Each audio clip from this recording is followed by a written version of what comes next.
Good evening guys. तो आज हम एक बहुत इम्पोर्टेंट इशू पे बात करने के लिए ये वीडियो बना रहे हैं और इशू है, आप सब जानते हैं, एसएससी जेई का रिजल्ट। एसएससी ने ठान लिया है कि स्टूडेंट्स को वो हर तरह से परेशान करने के लिए उसने जितने पैंतरे हो सकते हैं हर पैंतरे का इस्तेमाल कर लिया है। पहले मैं आपको इस एग्ज़ाम के कुछ टाइमलाइंस को गो थ्रू करवा दूं कि इस एग्ज़ाम का जो लिया गया ये एग्ज़ाम ये 27 अक्टूबर 2020 को लिया गया है। मैं चीज़ें आज लिख करके आया हूँ, पूरा तसल्ली से बातचीत होगी आज इस पर कि 27 अक्टूबर से इन्होंने 30 अक्टूबर तक एग्ज़ाम कराया। आपने सुना होगा कई भाषणों में सरकार के कि वो कहते हैं कि युवाओं को रोजगार देना ये हमारा सबसे प्राइम हम ऑब्जेक्टिव है। लेकिन ये चीज़ आप वहाँ पर आप वेरीफाई कीजिए कि जहाँ पर पूरे स्टेट का एग्ज़ाम 3 दिन में ख़त्म कराया गया है एसएससी का, वहीं पर इलेक्शंस की वजह से एक पर्टिकुलर स्टेट के स्टूडेंट्स को आपने 45 डेज बाद एग्जाम लिया उनका। चलो हमने वो भी आपसे हमने वो भी चीज़ें एक्सेप्ट कर ली आपकी। बात आती है कि आप अब बारी आती है कि रिजल्ट निकालने की। तो हमने 29 दिसंबर को नोटिफिकेशन आता है एसएससी का। एसएससी बोलती है कि हम 26 फेब को रिजल्ट निकालेंगे। 26 फेब आज है।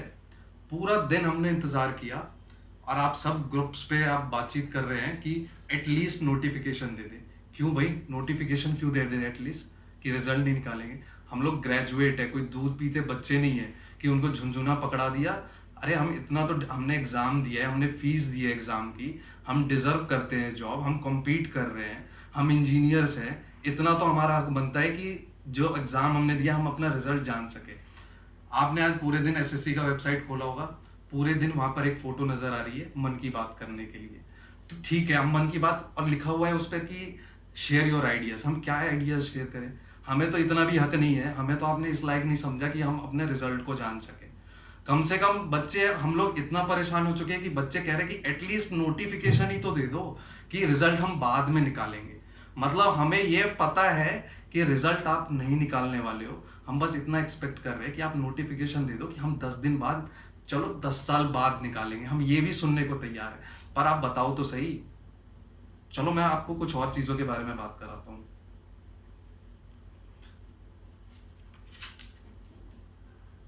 जैसे कि आपने देखा कि काफी सारे स्टूडेंट्स जो है इस बार के एसएससी जेई का जो जितना भी पैटर्न था वो पिछली बार से काफी ज्यादा चेंज था पैटर्न।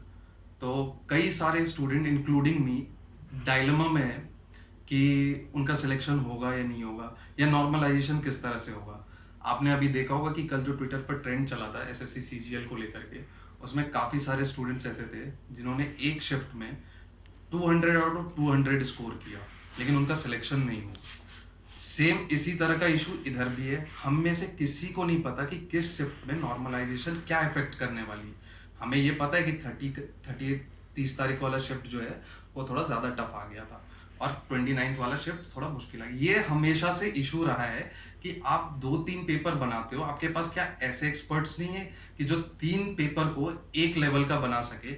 जबकि आप सब जानते होंगे कि टेक्निकल में n नंबर ऑफ क्वेश्चंस हैं जो कि बनाए जा सकते हैं और एक लेवल के बनाए जा सकते हैं। आप वो नहीं करते हो, आप उस वजह से स्टूडेंट को डायलेमा में डालते हो कि वो एग्जाम से एक हफ्ते बाद अपना इस सिचुएशन में नहीं रहता है कि वो ये डिसाइड कर सके कि मेरा सिलेक्शन होगा या नहीं होगा। आप बच्चों को पूरा डायलेमा में रखते हो। आगे की बात करते हैं कि इस बार कोई बहाना नहीं चलेगा। आपने बहुत बहाने बना दिए, हम क्यों आपका बहाना सुने? आपने 26 तारीख की डेट दी है, आप क्या दिक्कत है कि आप 26 तारीख को आप रिजल्ट नहीं निकालते हो? तो ये चीजें हैं कुछ। आप देखिए कि आप काफी सारे बच्चे इतना फ्रस्ट्रेट हो चुके होंगे, कईयों की एज निकलने वाली होगी, तो आप लोग सोचते होंगे कि चलो एसएससी देख लेंगे, एसएससी ने तो इतना कर ही दिया हमारे लिए। या हम में से काफी सारे बच्चे सोचते होंगे कि प्राइवेट जॉब कर लें।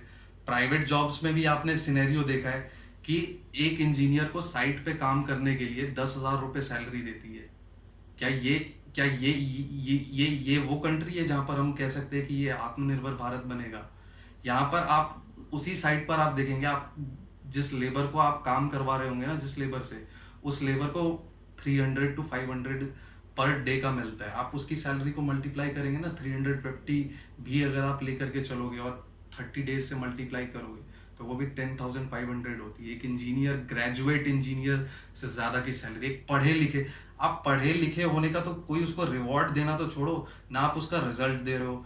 आप वो बंदा जहाँ जॉब लेने के लिए जाता है, आप उसको ऐसे इंसल्ट करते हो कि आप वो अपने आप को लेबर से नीचे समझता है वो बंदा।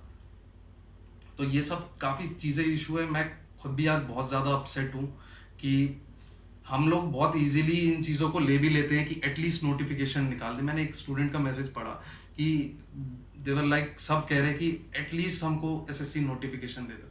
आप ये समझो कि हम लोगों को इस लायक भी नहीं समझा जाता है कि हम आपको बता सके। आपने अपनी तरफ से तो पूरा समय लिया ना, आपने 4 महीने का समय लिया ना रिजल्ट निकालने के लिए, और इतना सफिशियंट है कि डिजिटल, हम जो इतना कहते हैं डिजिटल इंडिया, हमारे यहाँ इंटरनेट सबसे सस्ता है, हमारे यहाँ इंटरनेट के सबसे ज़्यादा यूज़र्स हैं। क्या फ़ोन चला लेने से और इंटरनेट यूज़ कर लेने से और जियो और आईपीएल ये सब चीज़ें देख लेने से क्या इन सब चीज़ों से हो जाता है कि डिजिटल डिजिटल इंडिया? यहाँ पर आप एक एग्ज़ाम को टाइम से आप कंप्लीट ना करवा सकते हो, ना उसका रिजल्ट देते हो, आप स्टूडेंट को पूरी तरह से टॉर्चर करके रखते हो।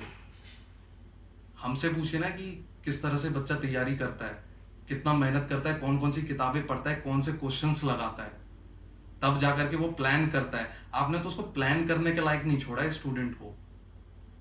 आप ये देखिए ये किस तरह का कैलेंडर तैयार करते हैं, कौन उनके लिए प्लान करता है एसएससी के लिए, कि वो ये नहीं सोचते हैं कि स्टूडेंट अपना कैरियर को प्लान कर सके। वो ये सोचते हैं, मेरे को तो लगता है, बिल्कुल लगता है कि वो ये सोचते हैं कि स्टूडेंट्स जो है वो पूरी तरह से उलझ करके रह जाए एसएससी के चक्कर में।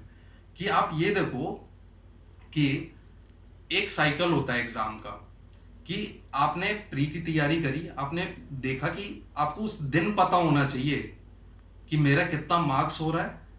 आप स्टूडेंट का एक दिन भी क्यों बर्बाद हो, आप उसको 1 महीना वेट कराएंगे कि आंसर की आने में, वो बंदा आंसर की मैच करेगा, फिर आप उसको बोलेंगे कि वो बंदा खुद डिसाइड करे उसमें कि नहीं हमने तो 5 सवाल गलत दे दिए, आप 500 रुपये हमें और दो, हम चेक करेंगे।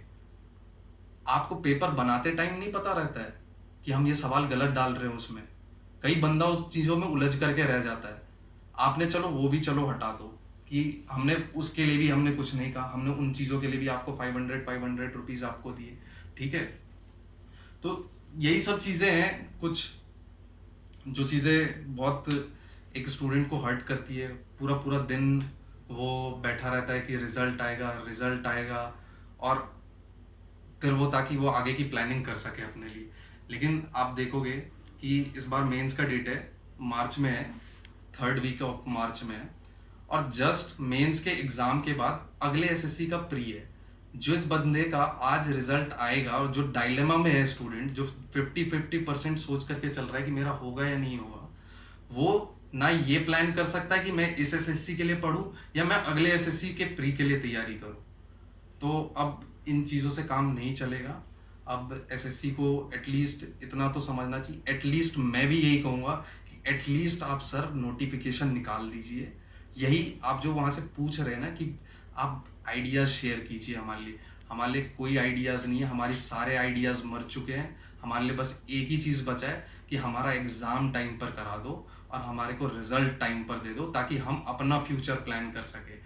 आपको सरकारी सरकारी जो संस्थानों में इंजीनियर्स की ज़रूरत नहीं है, तो हम भी अब ये मान करके चल चुके हैं कि हमें भी आप लोगों की ज़रूरत नहीं है। लेकिन एटलीस्ट आपने हमसे 100 रुपये लिए हैं, तो उस 100 रुपये की लेने की जिम्मेदारी आपकी बनती है कि आपने जो डेट दिया है उस डेट को आप रिजल्ट निकालें। और क्यों नहीं निकालेंगे आप? आपके पास पूरा तंत्र मौजूद है, आपके पास पूरा ऑर्गेनाइजेशन है, आपके पास पूरा स्ट्रक्चर है, आपके पास सब कुछ है, आपको रिजल्ट निकालना चाहिए टाइम पर।